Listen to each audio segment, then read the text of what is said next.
कि हमारे कॉन्स्टिट्यूशन के आर्टिकल 280 में कहा गया है कि फाइनेंस कमीशन होना चाहिए as a quasi judicial body. Important चीज, किस आर्टिकल में बात की गई है फाइनेंस कमीशन के होने की? आर्टिकल 280 में।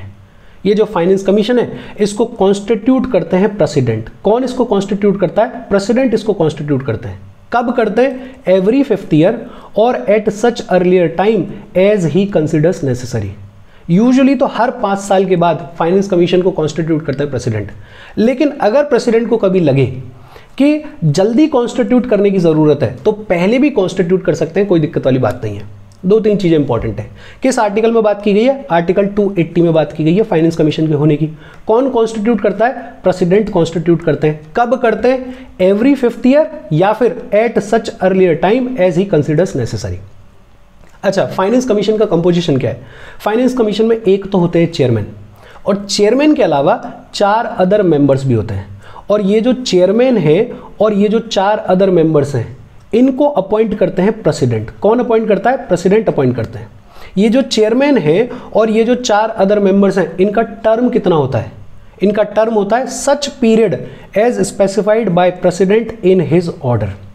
अपॉइंट कर रहे हैं प्रेसिडेंट और प्रेसिडेंट इनके अपॉइंटमेंट के ऑर्डर में ही बता देते हैं कि इस चेयरमैन का, इन 4 अदर मेंबर्स का टर्म कितना रहेगा, टेन्योर कितना रहेगा। फाइनेंस कमीशन के चेयरमैन और जो 4 अदर मेंबर्स हैं ये एलिजिबल हैं री अपॉइंटमेंट के लिए। इनको दोबारा से अपॉइंट किया जा सकता है फाइनेंस कमीशन में, कोई दिक्कत वाली बात नहीं है। अच्छा, फाइनेंस कमीशन के मेंबर्स की क्वालिफिकेशन क्या होनी चाहिए और इनको सेलेक्ट करने का तरीका क्या होना चाहिए, वो कॉन्स्टिट्यूशन ने छोड़ दिया पार्लियामेंट के ऊपर। कह दिया कि पार्लियामेंट बताएगा कानून बना के कि फाइनेंस कमीशन के मेंबर्स की क्वालिफिकेशन क्या होगी, इनके सिलेक्शन का मैनर क्या होगा। और पार्लियामेंट लेकर आया कानून फाइनेंस कमीशन एक्ट ऑफ 1951, जिसमें क्वालिफिकेशंस की, मैनर ऑफ सिलेक्शन की बातचीत की गई है। अपन पढ़ेंगे, एक बार फिर से देख लेते हैं स्लाइड में जो भी इंपॉर्टेंट है। किस आर्टिकल में बात की गई है फाइनेंस कमीशन के बारे में? आर्टिकल 280 में। कौन कॉन्स्टिट्यूट करता है? प्रेसिडेंट कॉन्स्टिट्यूट करते हैं। कंपोजिशन क्या है? एक तो होते हैं चेयरमैन और चेयरमैन के अलावा 4 अदर मेंबर्स। चेयरमैन और 4 अदर मेंबर्स को कौन अपॉइंट करता है? प्रेसिडेंट अपॉइंट करता है। टर्म कितना होता है? उतना जितना कि प्रेसिडेंट बताएं, स्पेसिफाई करें। ये जो चेयरमैन है, ये जो 4 अदर मेंबर्स हैं, ये री अपॉइंटमेंट के लिए एलिजिबल है। क्वालिफिकेशन क्या होगी, सिलेक्शन का तरीका क्या होगा, वो पार्लियामेंट के ऊपर छोड़ दिया कॉन्स्टिट्यूशन ने, और पार्लियामेंट लेकर आया फाइनेंस कमीशन एक्ट ऑफ 1951। अब देख लेते हैं कि फाइनेंस कमीशन के चेयरमैन और मेंबर्स की क्वालिफिकेशन क्या होती है। फाइनेंस कमीशन का चेयरमैन अगर आपको बनना है तो बड़ा सिंपली लिखा हुआ है कि कोई भी ऐसा इंसान जिसको पब्लिक अफेयर्स में अच्छा खासा एक्सपीरियंस है उसको फाइनेंस कमीशन का चेयरमैन बनाया जा सकता है। चेयरमैन कौन बन सकता है? Person having experience in public affairs. 4 other members के रिगार्डिंग क्या कहा गया है? 4 अदर मेंबर्स में से एक तो कोई ऐसा इंसान होना चाहिए जो कि हाई कोर्ट का जज हो या फिर हाई कोर्ट का जज बनने के लिए क्वालिफाइड हो। पहला कौन होना चाहिए 4 अदर मेंबर्स में से? हाई कोर्ट का जज या हाई कोर्ट का जज बनने के लिए क्वालिफाइड हो। दूसरा, ऐसा इंसान जिसको गवर्नमेंट के फाइनेंसेस की, जिसको गवर्नमेंट के अकाउंट्स की बहुत अच्छी खासी स्पेशलाइज्ड नॉलेज हो। तीसरा, ऐसा इंसान जिसको फाइनेंशियल मैटर्स में, जिसको एडमिनिस्ट्रेशन में बहुत लंबा चौड़ा एक्सपीरियंस हो। और चौथा, ऐसा इंसान जिसको इकोनॉमिक्स की बहुत स्पेशल, बहुत अच्छी खासी नॉलेज हो। बड़ा सिंपल, चेयरमैन कौन बन सकता है? ऐसा कोई भी इंसान जिसको पब्लिक अफेयर्स में बहुत अच्छा खासा एक्सपीरियंस है। और ये जो 4 अदर मेंबर्स हैं उनमें से एक तो ऐसा होना चाहिए जो कि या तो हाई कोर्ट का जज हो या हाई कोर्ट का जज बनने के लिए क्वालिफाइड हो। मतलब एक ऐसा इंसान जिसको लॉ की बहुत अच्छी खासी नॉलेज है। दूसरा, ऐसा इंसान जिसको गवर्नमेंट के फाइनेंसेस की, जिसको गवर्नमेंट के अकाउंट्स की बहुत अच्छी खासी नॉलेज हो। तीसरा, ऐसा इंसान जिसको फाइनेंशियल मैटर्स की, जिसको एडमिनिस्ट्रेशन में बहुत लंबा चौड़ा एक्सपीरियंस हो। और चौथा, ऐसा इंसान जिसको इकोनॉमिक्स की बहुत अच्छी खासी नॉलेज हो। और इन 5 लोगों से मिलकर बना होता है हमारा फाइनेंस कमीशन। अब फाइनेंस कमीशन के फंक्शंस क्या हैं? फंक्शंस अपन ने पहले भी पढ़े हुए हैं।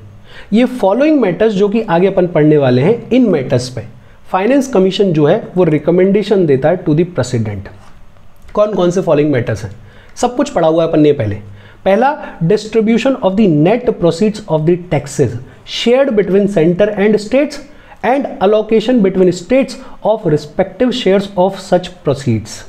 एक तो ये कि जो भी टैक्स कलेक्ट किए गए हैं उनमें से कितना हिस्सा सेंटर को मिलना चाहिए और कितना हिस्सा स्टेट्स को मिलना चाहिए, और फिर जितना हिस्सा स्टेट्स को दिया गया है उनमें से किस स्टेट को कितना अलोकेशन मिलेगा, उस सब के रिगार्डिंग रिकमेंडेशन देने का काम किसका है? फाइनेंस कमीशन का है। दूसरा, principles governing grant in aid to states by the centre. Centre के कंसोलिडेटेड फंड ऑफ इंडिया से स्टेट्स को कितना ग्रांट इन एड मिलना चाहिए, उसके रिगार्डिंग क्या प्रिंसिपल होना चाहिए, उसकी भी रिकमेंडेशन प्रेसिडेंट को कौन देता है? फाइनेंस कमीशन देता है। तीसरा, measures to augment consolidated fund of state to supplement resources of panchayats and municipalities in the states on the basis of the recommendation made by the state finance commission. Consolidated fund of state की स्थिति को कैसे मजबूत किया जाए, उसके resources को कैसे मजबूत किया जाए ताकि जो पंचायत्स हैं, जो म्युनिसिपैलिटीज हैं, उनकी स्थिति मजबूत हो सके, इसके रिगार्डिंग भी रिकमेंडेशन प्रेसिडेंट को कौन देता है? फाइनेंस कमीशन देता है।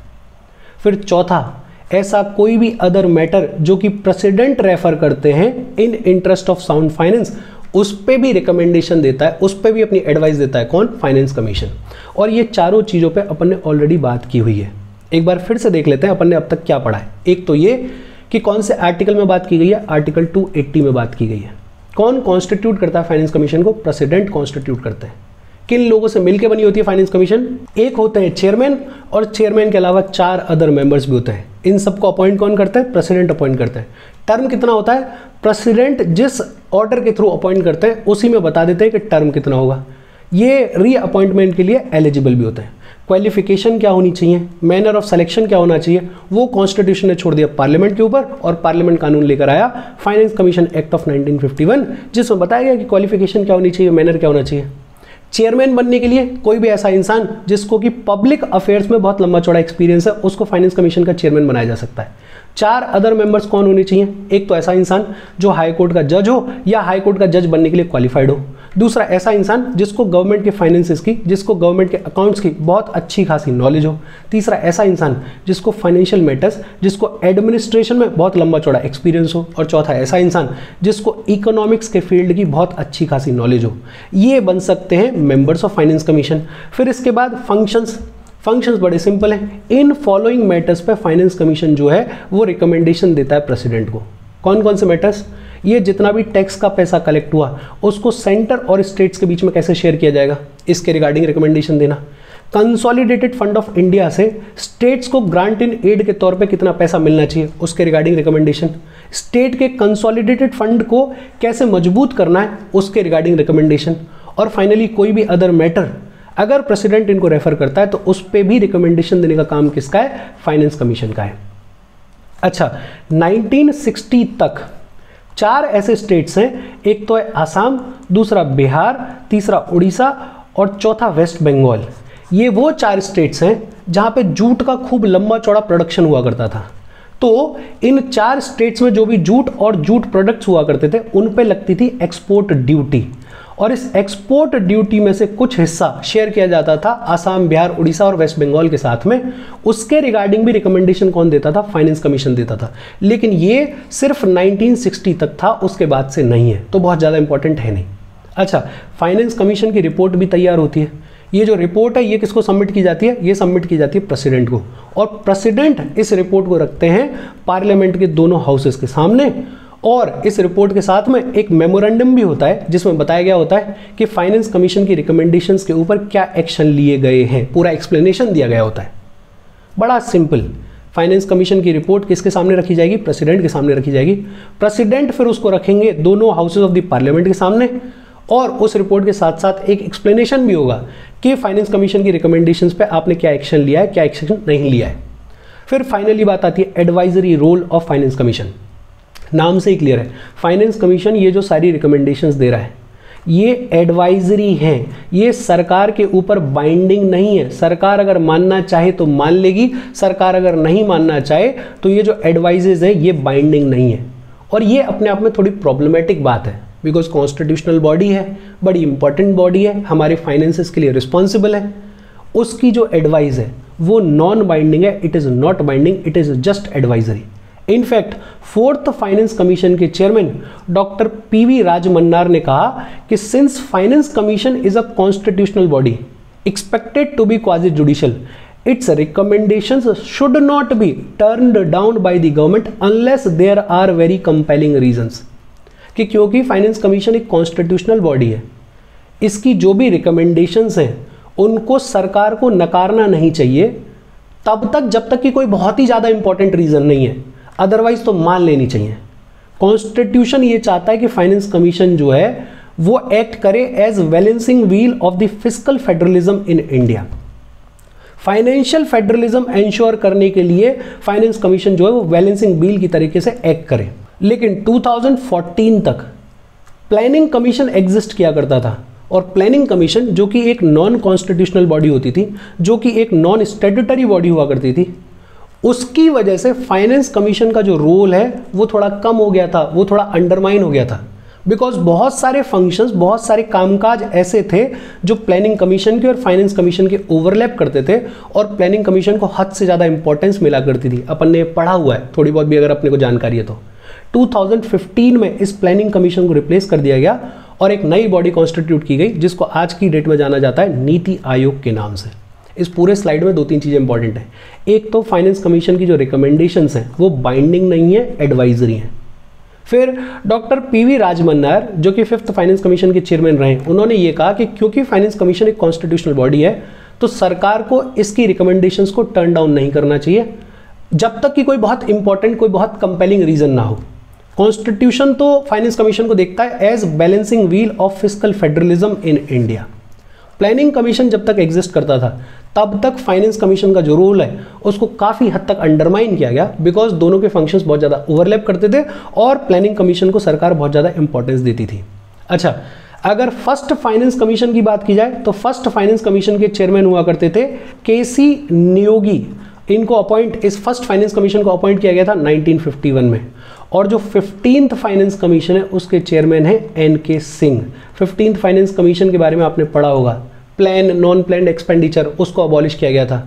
फिर उसके अलावा जीएसटी उसको लागू करने की बात की गई थी, नीति आयोग की भी बात की गई थी, वो सारी चीज़ें आपने पढ़ी होंगी। और फाइनेंस कमीशन की जो इंडियन पॉलिटी बाय लक्ष्मीकांत की बातचीत है वो यहाँ पे खत्म हो गई। कोई डाउट हो तो please comment. Thank you very much.